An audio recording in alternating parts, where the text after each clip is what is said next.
Welcome to Not Complaining. I am your podcast host, Carista, and we are on episode 8, perhaps 9. Actually, it might be 9. I recorded an episode earlier this week and I didn't actually upload it. So we're probably on episode 9 by now. And today I actually want to tackle loyalty. Loyalty. Is the art of loyalty dead? Has society killed loyalty? Like, what the fuck is going on? I have spent months, and that is no exaggeration. It has been months in multiple bullshit conversations with Optus about their services and things like that, and stuff dropping out and not working, and they're blaming NBN and NBN blame Optus and blah, blah, blah. But the interesting thing is that I've been a customer of Optus for quite a long period of time. And look, let's face it, everyone had their own interesting developments with the whole Optus data breach. A friend of mine's son had his bank account hacked and all sorts of things, like just awful stuff going on. But the really interesting thing I have realized with dealing with Optus and seeing one of their recent marketing campaigns around, it was basically a PR thing of trying to placate people by being like, oh, we're going to do better and blah, blah, blah. And the interesting thing is that, I mean, I have been a long-term customer. So we're talking like over a decade. And in all the conversations that I've had with Optus, no one seems to really give a shit that you're a long-term customer. They don't care. Like, it actually makes no fucking difference to them. They are like, yeah, they're just nonchalant about any of that stuff. And it really makes me wonder, because I find that workplaces are almost the same. Like, they kind of don't give a shit about loyalty. Well, I mean, look, this is obviously a nuanced conversation because, you know, I know plenty of small businesses that have incredible staff that they could not do their, they couldn't run their business without, and they're incredibly loyal, and, it's a really good situation. But in a lot of ways, I think that loyalty gets lost in these larger corporations. And what they're going to find is, obviously there's a bit of a downturn happening. We're seeing, lots of companies lay off staff and different things like that. But what happens is that when it comes to sales and all of those sorts of things, everyone's so busy trying to find new customers instead of actually really nurturing the ones that they have. And workplaces do the same thing, right? They are so busy trying to find new staff to comply with the way that they want things done, and, to be complicit into some bad behavior and things because people speak out or whatever. These are all very nuanced conversations and nuanced discussions. So bear with me here. But what I'm trying to say is that when it comes to workplaces, like, does loyalty even matter? You can be at a company for, 5, 6, 7 years. And I think that there definitely was this, I know in the generations before me, there was definitely this, it was almost honorable, right? It was honorable to be loyal. There was so much honor in that loyalty, and, you stuck by them no matter what. And that was sort of, how it was. And I think that we're losing so much of that because this loyalty, people just don't seem to really give a shit about. Like, my wonderful interactions with Optus, no one really cares. Like, they've literally told me, I've had people tell me to just go somewhere else. Like, it's almost like they don't want customers. And I can imagine that if I was a big business with lots of money and it was a corporate account, it'd be a very different conversation. And this is the thing that pisses me off. I'm going to get on my soapbox about it. But it's the thing that really pisses me off, because it's like, well, all right, Sure, it might be a really minuscule small account, like whatever. But, people talk about brand loyalty, and, there's these companies that you'll buy their stuff no matter what, because you love what they're about. You love how they treat you. Like there's one company that that so it's called Supercells. They do fantastic products, and they're incredible. But also every time I get a delivery from them, there is a beautiful handwritten note.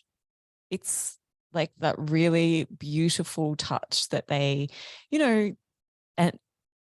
and it's a note that's sort of like, oh, thank you for, your purchase. Like your loyalty means a lot to us, like in so many words, right?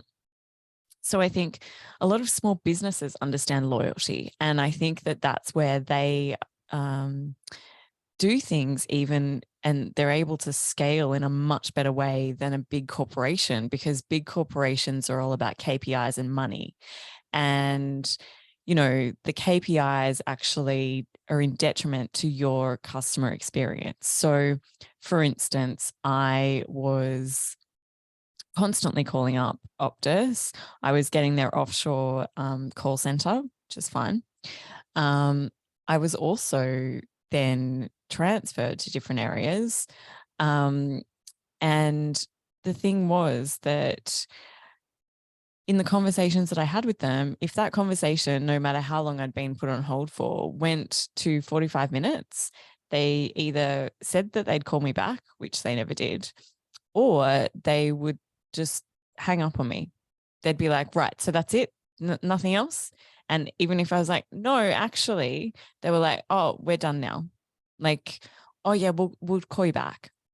So as a customer, from the customer experience point of view, these things are incredibly frustrating. And I can understand why people just give up calling telcos, because they're fucking annoying to deal with. And you lose the will to live, actually having to call them up constantly and having the same conversation over and over again. It's like beyond bullshit.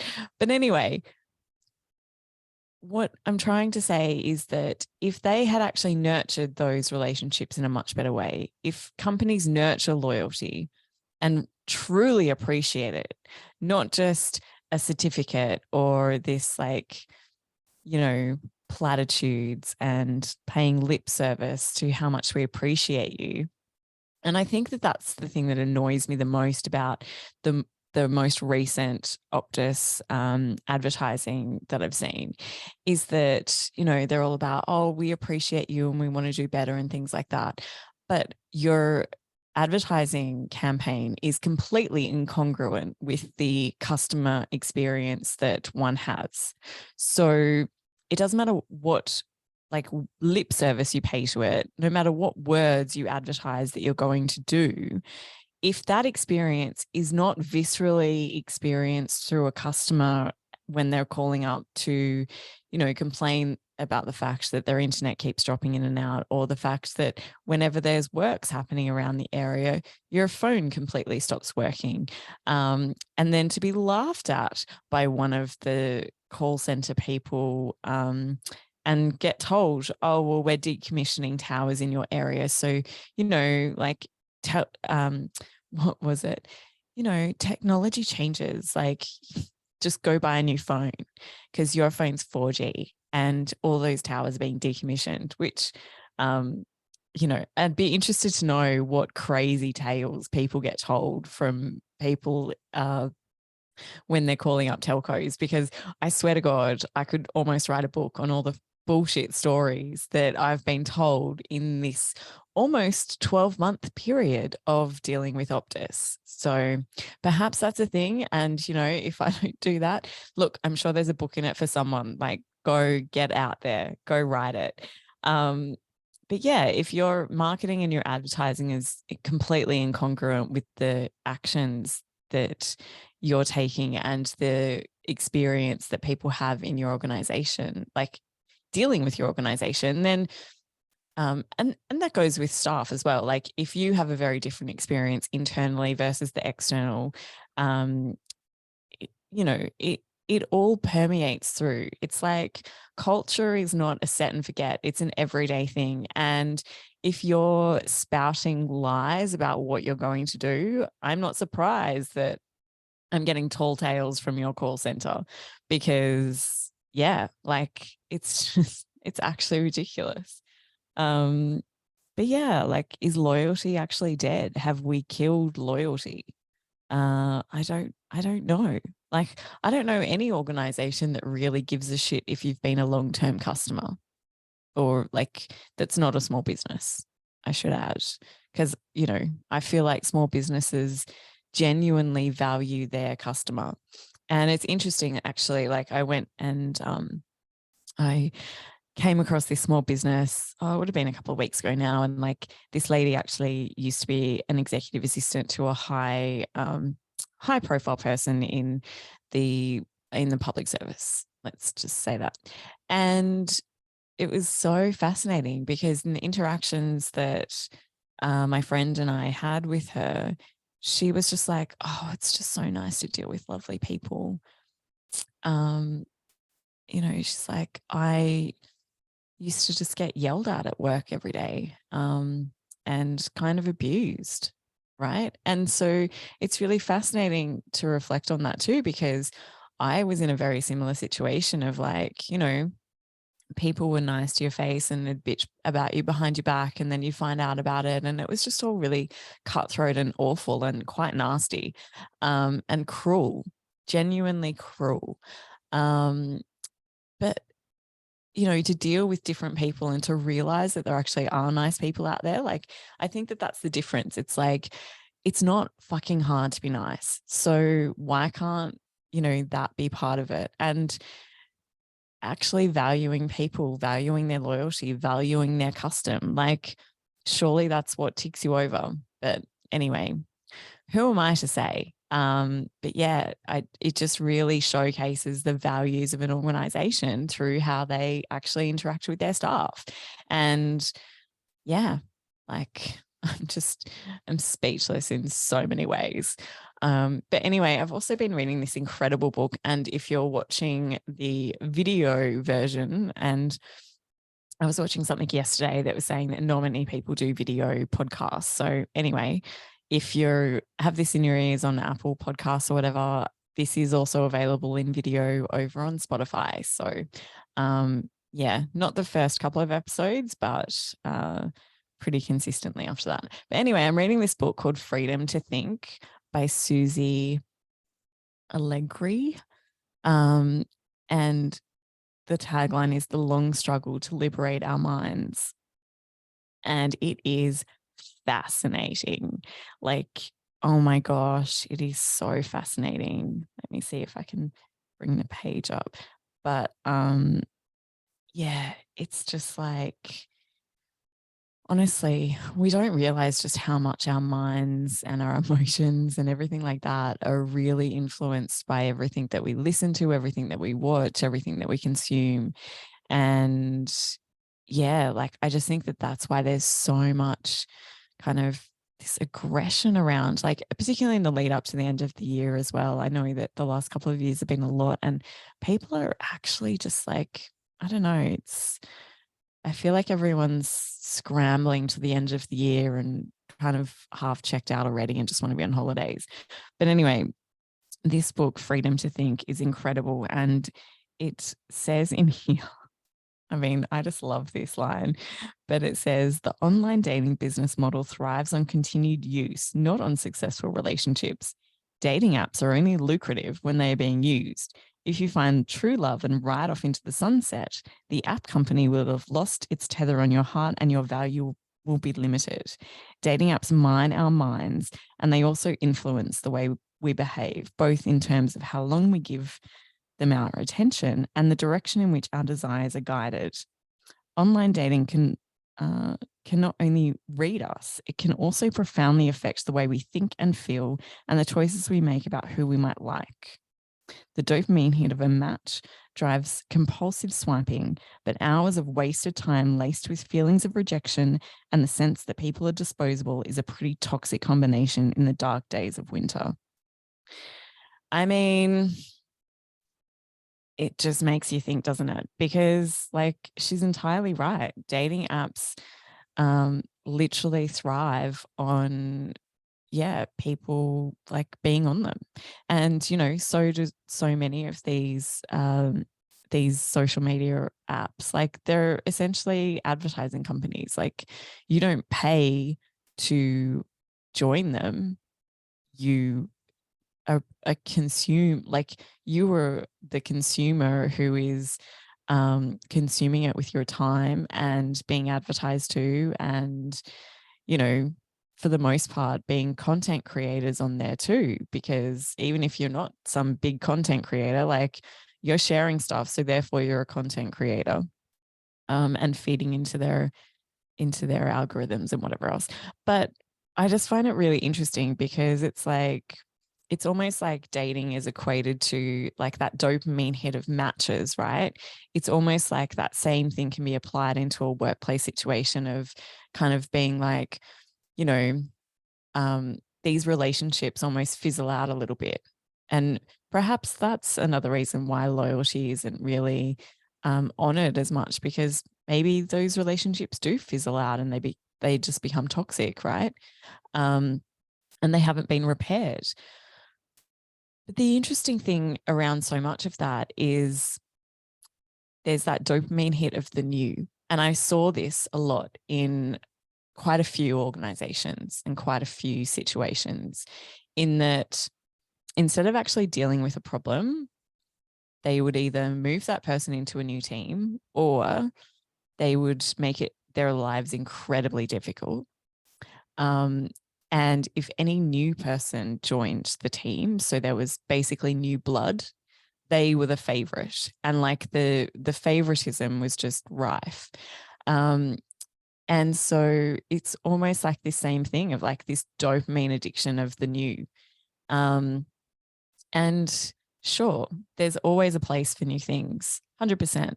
But I think that there's always a place to honor the time and value and energy that people have put into what they're doing for you. Like, you know, be that work, be that whatever.